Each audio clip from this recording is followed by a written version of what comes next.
Hello, friends, and welcome back to VHS. I'm your host, Jesse. Today, we're taking a look back at a sequel that truly terrified me as a child, Indiana Jones and the Temple of Doom. Do the scares still scare? Do the thrills still thrill? Is anyone gonna shut down this minecart track? Not safe. And most importantly, is Temple of Doom still worth a watch today? Well, let's find out.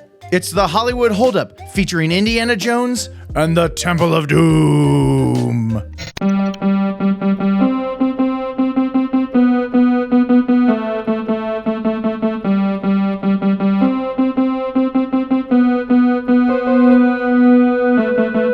Some quick business before we get started. First up, if you enjoy the video, please make sure to hit it with a like on your way out and subscribe to the channel. It means the world to us. We are currently marching toward our first 1,000 subs, and you can help us get there. Next, everybody say hey to producer Craig before he can nom shavai my heart out of my chest, if you know what I mean. I think you do.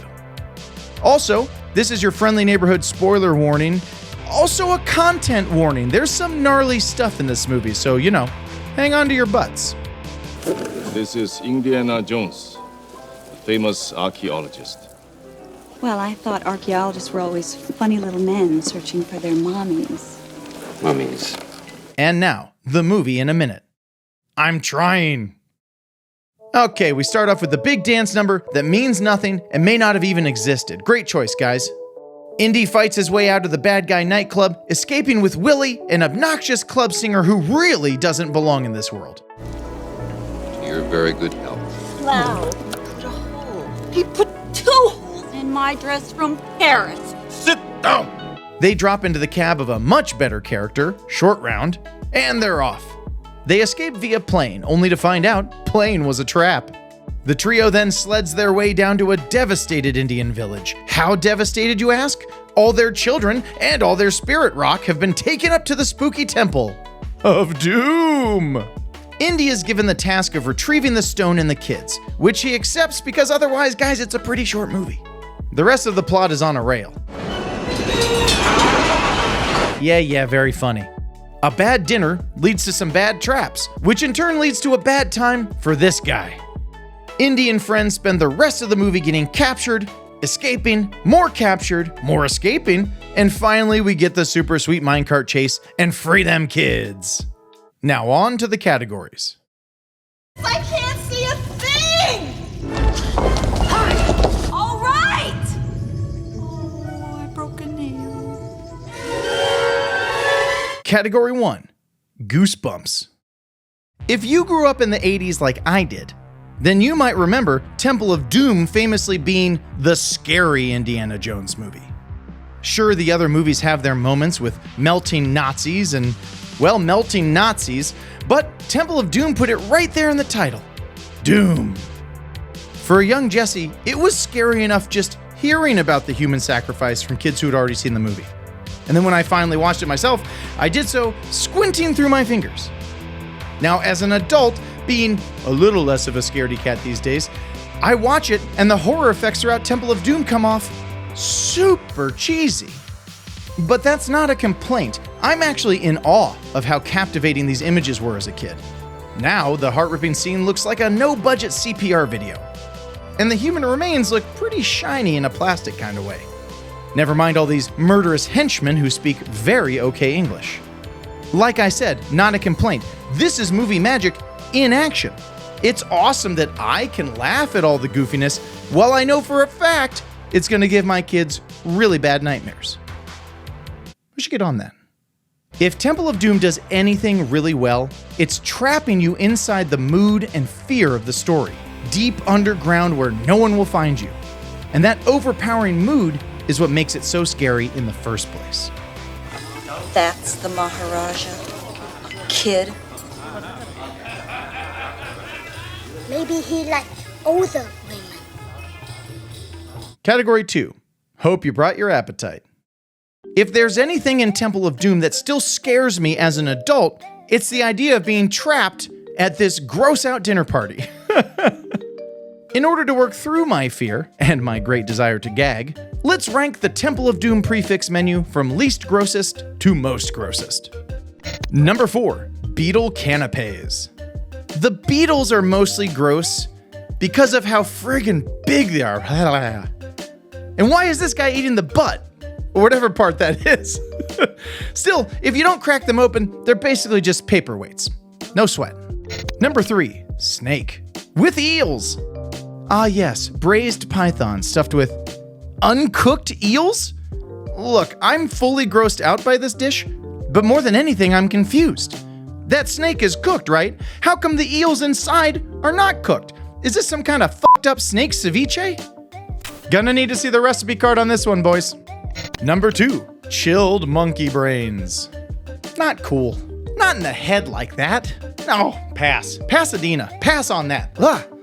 The only thing keeping chilled monkey brains out of the number 1 grossest spot is the fact that this is an actual thing people eat. It's even mentioned in Clue. And monkey's brains, though popular in Cantonese cuisine, are not often to be found in Washington, D.C. Is that what we ate? Why the hell were monkey's brains coming up so often in the 80s? Maybe I don't want to know. Number 1, eyeball stew. Come on, man. Damn it. That broth looked good too. Shit. At this point, they're just f***ing with Willie, right? No one else got the eyeball stew. You trying to tell me they had a whole eyeball stew in the kitchen just waiting, hoping that someone would ask for it? Like with eyeballs in it? I'm not hungry. You're insulting them and you're embarrassing me. Eat it. Eat it. Category 3, A Tale of Two Sidekicks. The character of Willie is a terrible addition to the Indiana Jones franchise. Remember that Temple of Doom is a prequel to Raiders of the Lost Ark, so Indy and Marion are not together at this point. But knowing that Indy loves someone like Marion Ravenwood, why on earth would he be interested in an obnoxious, self-obsessed moron like Willie? She's a terribly written character, and honestly, she's a bad look for the whole franchise. She doesn't want to be on the adventure, she thinks Indy is an idiot, and she's completely materialistic. But let her and Indy be alone together for 30 seconds, and they're buying train tickets to Pound Town. It makes Indy look bad. The filmmakers may have been attempting to bring Indy in line with more of a James Bond type hello tuxedo in the club scene, but he's been established as a more thoughtful person than that in Raiders. And in Temple, his libido flips on out of nowhere like he just got out of prison. I think I'll just check on Willie. And it all leads to this yikers moment at the end when Willie tries to storm off, but Indy supersedes her will by whipping her back into loving shape. Gross, dude. Eyeball soup gross. By way of contrast, Short Round is an awesome addition to the franchise. No, it doesn't make sense that sometimes he can take out a full-size adult henchman and sometimes he cannot. Yes, it's super convenient that there was a kid boss for him to fight in the end. And yes, if Short Round keeps going on adventures with Indy, he's bound to end up like Wuhan in the club scene. Don't worry, Wuhan, I'll get you out of here. Not this time, Indy. I followed you on many adventures. Short Round works because he's down for the cause. In an unrealistic movie made up of a chain of mostly accidental events, Ke Huy Quan's Short Round is the fantasy sidekick we needed to keep a smile on our faces through the doom and whipping and more doom over here. Oh yes, a lot of doom.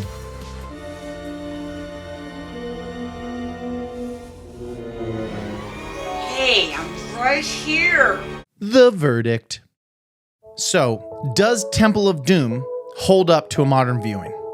Yes and no, or rather, no, but also yes. Watching this as an adult in 2024, I have to say Temple of Doom has a lot of problems. It's dreary at times. It lays too heavily into effects that do not hold up. And somehow, despite some thrilling action sequences, Temple of Doom drags, man. So that's the no. But here's the yes. It's still gonna mess with kids. Even cynical screen junkies will be shocked by what they see and how the mood of the film plants the scares deep inside a young viewer. So if you're looking to enjoy an Indiana Jones movie, I'd recommend Raiders or Last Crusade before Temple of Doom any day. But if you're trying to freak out your kids from the comfort of your own home, you can't do much better than Temple of Doom. So there you have it. The Hollywood Holdup featuring Indiana Jones and the Temple of Doom. The sequel season rolls on, and we hope you'll keep rolling with us. Until next time, we live here, only on VHS. Take 'em home, Craig. Thanks for making it to the end of the video. Please like and subscribe to show your support, and go ahead and check out more of our videos as they release on the channel.